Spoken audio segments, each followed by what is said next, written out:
IMA और NDA में drill instructor captain Mohan Singh Gehlot, जो अपने परिचय के मोहताज नहीं है।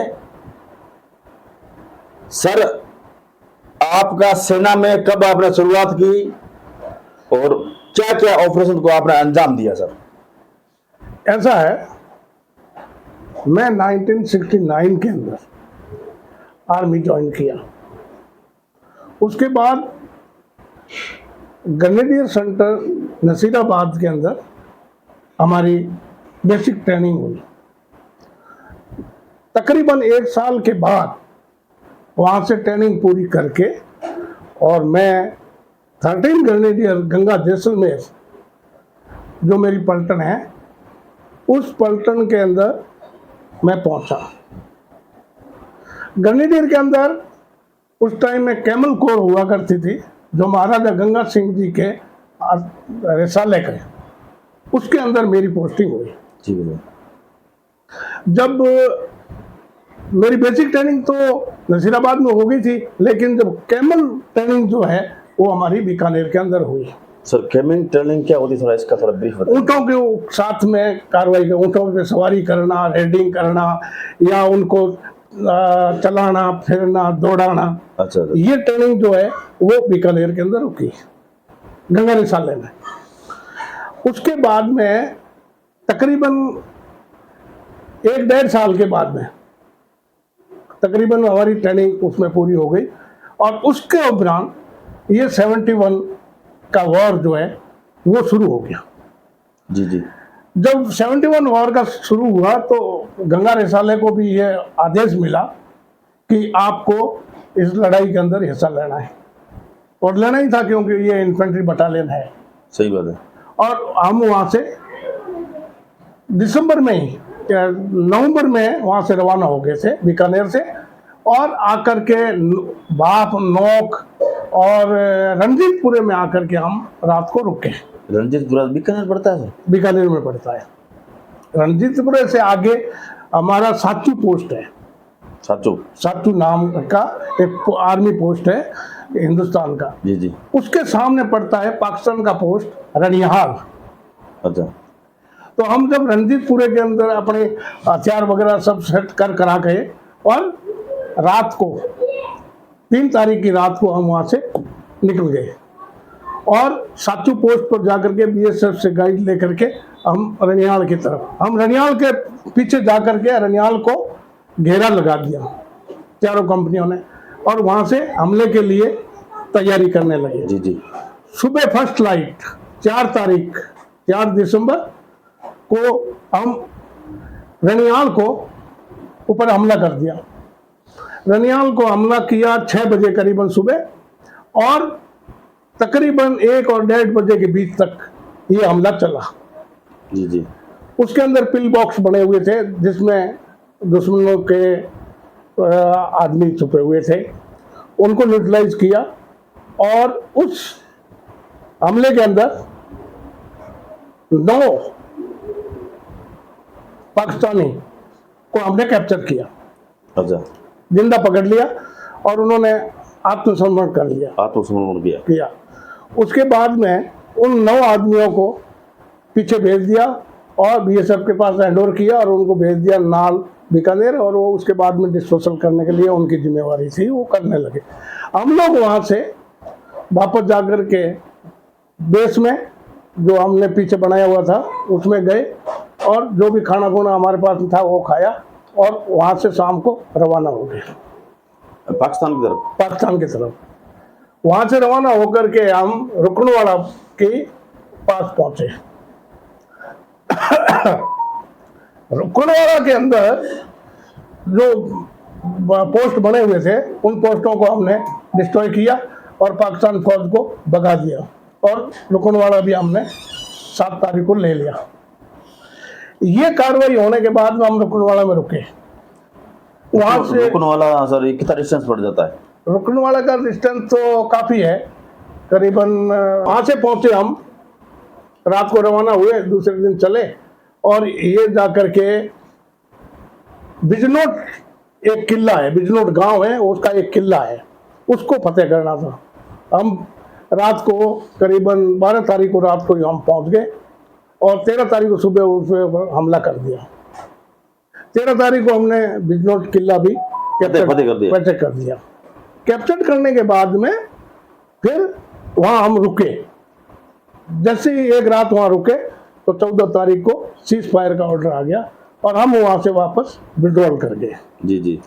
जिस रास्ते से हम गए थे उसी रास्ते से वापस आ गए और नौक के अंदर आकर के हमने स्टॉप किया। उसके बाद में हम नौक में रहे और नौक के बाद में फिर हम चले गए नौक के अंदर करीबन 3 साल के करीबन रहे। अच्छा।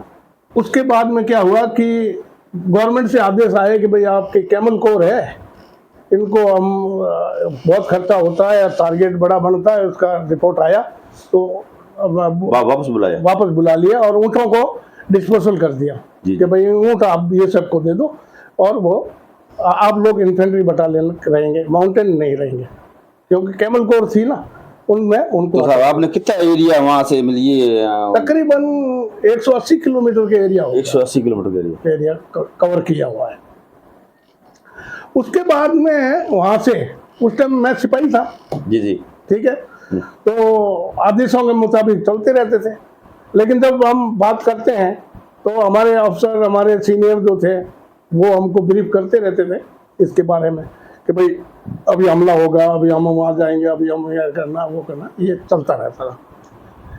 अभी मैं आपको बता रहा हूँ कि नौक के बाद में हम 1993 के अंदर, अच्छा, नेशनल डिफेंस एकेडमी के अंदर जी, वहाँ मेरी पोस्टिंग आई तो मैं चला गया एनडीए। ये एनडीए जाने के बाद में एनडीए में मैं 4.5 साल था। तो एनडीए में सब आप क्या ये सिपाहियों को ट्रेनिंग देते थे? हाँ, सिपाहियों को नहीं, सॉरी ये ऑफिसर्स को। अफसर्स को। ये जो जितने भी आईएमए में ये एनडीए के अंदर जो अफसर होते थे, नेवी, आर्म फोर्स और आर्मी के, अच्छा, ये सभी अफसर्स को ये ड्रिल ट्रेनिंग देते थे। मेरा सब्जेक्ट ड्रिल था, ड्रिल का, और ड्रिल का मैं सीनियर इंस्ट्रक्टर था उस टाइम, मतलब सुबदार। तो पूरी एकेडमी के जो जीसी कैडेट होते थे उनको हम लोग प्रशिक्षण देते थे ड्रिल का, और ड्रिल का प्रशिक्षण दे करके और पास आउट करके आईएमए भेजते थे। तो वहाँ पर मैं 4 साल रहा। उसके बाद में मैं वापस अपने जबलपुर ट्रेनिंग सेंटर है हमारा ग्रेनेडियर ग्रुप का, उसमें आ गया और 2 साल में वहाँ रहा। 92 के अंदर मेरी पोस्टिंग वापस कश्मीर के अंदर हो गई। सर, कश्मीर के अंदर आपने बारामूला कितने आतंकवादियों के खिलाफ कितने ऑपरेशन वहाँ किए? हमने बारामूला के अंदर 19 के अंदर रहे और तकरीबन हमने 16-17 ऑपरेशन बारामूला के अंदर किए। उस टाइम आतंकवाद भी चरम पर था। आतंकवादी बहुत था। उसके अंदर हमने 9 आतंकवादी एक दिन में मारे हैं।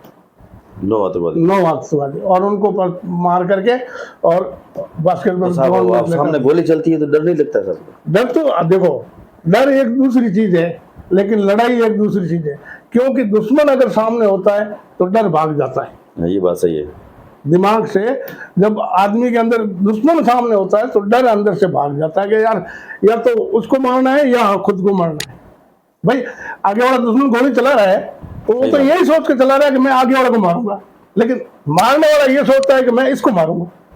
ठीक है, तो उन्होंने गोली चलाई।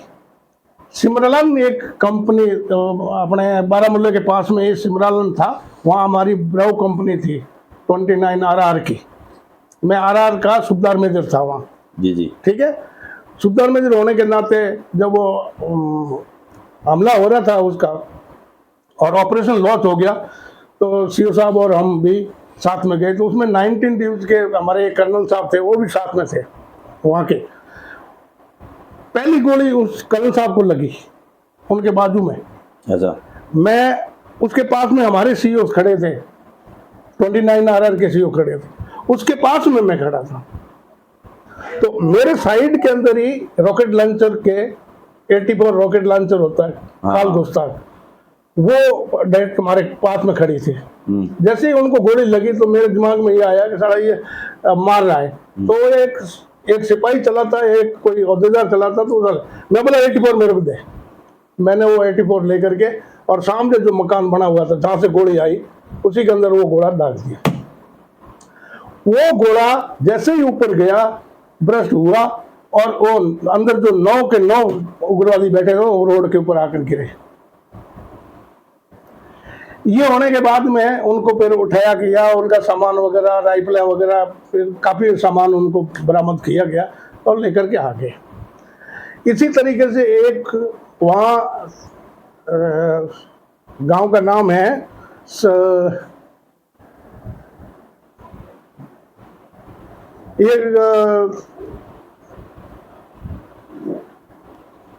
बारामूला से थोड़ा पीछे है, बारामूला से थोड़ा आगे है, तंगधार के और पहले है। तो वहां पर एक गांव था, उसके अंदर रात को एक हमला हुआ, उसके अंदर भी हमने 3 उग्रवादी मारे। इस तरीके से क्या है कि हमेशा ये चलता ही रहता था। सर ये कश्मीर की जो समस्या है ना साहब, इसका क्या क्या किस कारण ये आतंकवाद वहां पनप रहा साहब? ये पाकिस्तान ने उनको भेजा हुआ था। पब्लिक तो वहां की सपोर्ट करती नहीं इसका, पहले नहीं करती थी। अच्छा, लेकिन 92 के बाद में जब इसको पूरा उग्रवाद को खत्म कर दिया, तकरीबन खत्म तो क्या किया, अभी भी है उग्रवाद तो, लेकिन उस टाइम में थोड़ा कम हो गया। जब कम हुआ तो वो लोग क्या है कि हमारी तरफ आना शुरू हो गए। अच्छा, हिंदू लोग और बाकी भी लोग जो थे वो भी हमारे साथ में आने लगे। लेकिन 2014 जब आया तो बिल्कुल ही उग्रवाद को किनारे पर लगा दिया था। लोगों को भी समझ में आ गया अभी आतंकवाद से तो कुछ मिलने वाला नहीं है। भाई पहले तो उनके ऊपर हमला होता ही नहीं था ना, उनके ऊपर ज्यादा कठोर कार्रवाई नहीं होती थी ना। बात तो ये थी कि भाई कार्रवाई जब नहीं होती थी तो वो लोग साहब ये पाकिस्तान बार बार ये सही दुस्साहस क्यों कर रहा है? ये कहता है कि कश्मीर हमारा है, ठीक है। एक तो पीओके है इसके पास में, वो उनके पास है, तो ये बोलता है ये टुकड़ा भी हमारा है।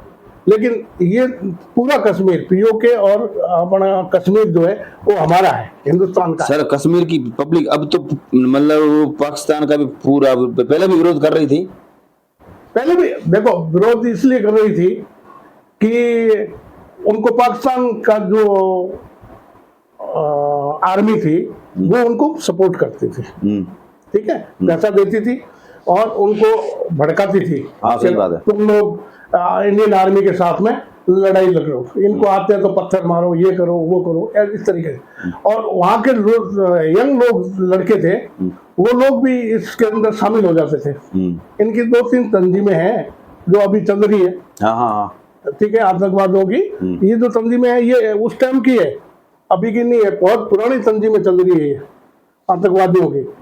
और ये तीनों चारों जो तंजीमें हैं ये तकरीबन अपने हिंदुस्तान के ऊपर अटैक करती थी।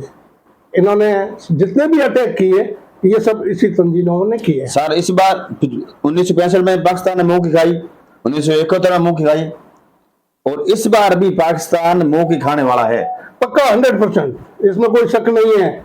और हमारी आर्मी इसको छोड़ेगी। साहब पाकिस्तान को तो मैं खुले तौर से कहता हूँ, पाकिस्तान या तो संभल जा, नहीं तो मेरी जो तमाम सेनाओं से अनुरोध है कि पाकिस्तान का ये नक्शा ही मिटा दे। ये आतंकवाद अगर मिटाना है तो साहब ये मोदी जी मिटा देंगे, ठीक है। ये मोदी जी ने और पाकिस्तान वाले साहब कुछ गलत फहमी में है। कल मैंने एक वीडियो देखा था, वो कहते हैं कि इंडिया के मुसलमान साथ नहीं देंगे, इंडिया के मुसलमान मरने को तैयार है साहब। हाँ बिल्कुल सही है, इंडिया के मुसलमान मरने को तैयार है, अगर मौका दे तो पाकिस्तान का सफाई मुसलमान ही कर लेंगे साहब, जरूरत नहीं पड़ेगी। बिल्कुल सही बात है, बिल्कुल सही बात है।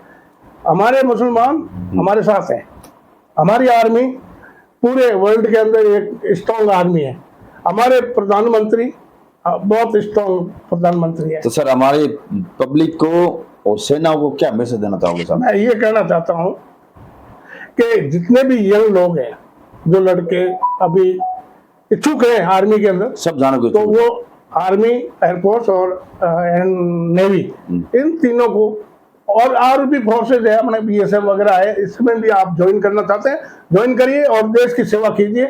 अगर आपको जितनी सेवा दे सकते हैं, जैसे मैंने 30 साल की सेवा आर्मी को दिया, तो आप अपनी इस उम्र की कुछ उम्र टाइम देना चाहिए साहब, देश के लिए करना चाहिए। चाहिए, दान करना चाहिए, सेवा सर, करनी चाहिए। आपने टाइम निकाला, आपका बहुत बहुत धन्यवाद। भाई मैं और आपसे साथियों, इस हमारे इस वीडियोस को शेयर जरूर कीजिएगा, ताकि जो वहां बैठे हैं ना आतंकवादी, और पाकिस्तान को भी समझ में आए कि इंडिया के 25% मुसलमान अगर पाकिस्तान के खिलाफ हो गए ना, तो बाकी फौज की जरूरत नहीं पड़ेगी, नहीं पड़ेगी। वैसे ही सफाई हो जाएगा। बिल्कुल बिल्कुल।